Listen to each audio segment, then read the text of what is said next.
So it was actually 14 years ago yesterday that the nurse came in that day, and they said, Mark, that they were talking about me. They said, Mark is in complete chaos. His body is in constant torment, and we need to keep his hands tied to the bed at all times. They said that if my hands were ever untied and my body started to convulse and I was able to flail my arms around, I could pull the life support out of my throat. And she said, I would surely die. They said that would be it. It would be over with. There would be nothing we could do. He would be dead. And so at that very moment, my parents share that the Holy Spirit told them that that's the way Satan was going to take me that night. That's the way Satan was going to take me. And it was only about 30 minutes later that this nurse comes in my room, my ICU, and my dad had never seen her before, and he never saw her again. And she came in there and she untied my hands. And the enemy, Satan, sent that nurse in there because, like I said, my dad had never seen her before, and he never saw her again. And both my parents were at the hospital all the time. And when she untied my hands, my dad said, you're not supposed to do that. My dad says, you're not supposed to do that. The nurses said to keep his hands tied at all times. And the nurse responded with just a few words. She says, he'll be all right. He'll be all right. And Jeffrey, it was about 20 minutes later that I flailed my arms and I self-extubated myself. I pulled all the tubes out of my throat. And my dad was pushed out of the room, and he just witnessed this flatline. Code blue, gurney dropped to the floor, and I experienced this separation from my body. It was almost like my soul was breathed out of my body. It was a complete separation. And initially, I just hovered at the top corner of this ICU, and I saw two nurses come in, drop the gurney to the floor, and they were working on bringing me back. I didn't realize until later it was actually 22 minutes that they were working on me. But during the 22 minutes from self-extubation and flatline to when they had me stabilized, I had this experience that was near death. And initially, I said I went and just hovered over the top of this ICU. But after just a minute or so, I quickly transitioned into a place of darkness. I didn't really know where I was at, but in like seconds, I sensed and I saw this piercing light ahead of me.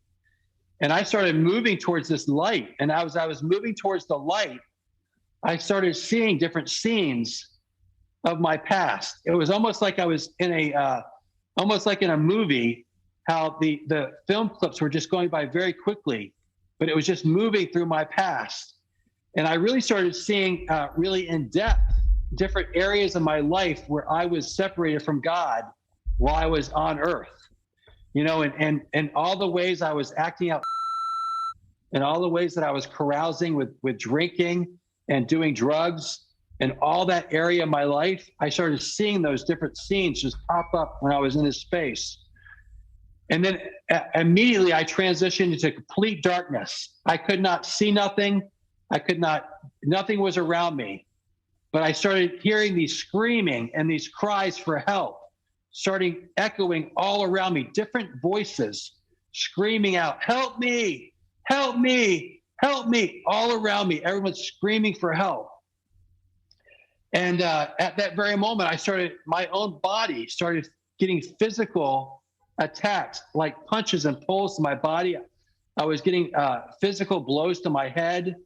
And I really felt that I felt that I was entering the gates of hell, that I was being dragged into hell. Because it was almost like I was being pulled and punched and kicked, and I was being dragged in to a place that I was hearing these screams were getting louder and louder, like I was getting closer to them. So I felt that I was being dragged into the gates, into hell and through these gates of hell. And At that very moment, Jeffrey, all I could think of to do was to cry out to Jesus. When I was younger, I grew up in the church. I knew what it was all about. I had a lot of head knowledge, but I didn't have a lot of heart knowledge. So it wasn't really found deep in my heart. So all I could do was cry out Jesus. So that's all I said. I said one word. I said, Jesus.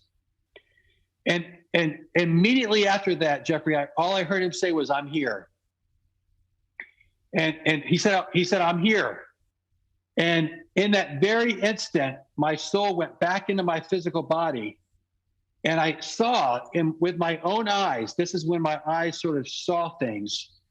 I saw this wind of the Holy Spirit come in my ICU. I mean, this wind that was so heavy that it physically picked up Satan and the demonic, and it removed them from ICU that day. And, the next date was March 23rd, which is actually today, 14 years ago, which happened to be Easter Sunday, which Easter Sunday in the Christian faith is like the day of days.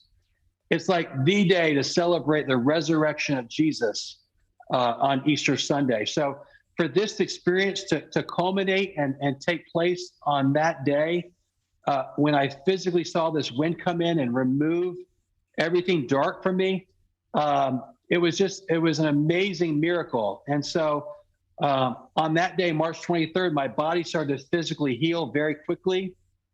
I had my lungs were restored. My kidneys were restored. Every part of my physical body that was failing was restored.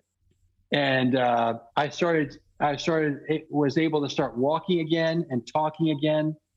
I had lost all my function of, eating. I was on, of course, a feeding tube. So I had to learn to eat again and all that. So it was a process, but my body quickly healed.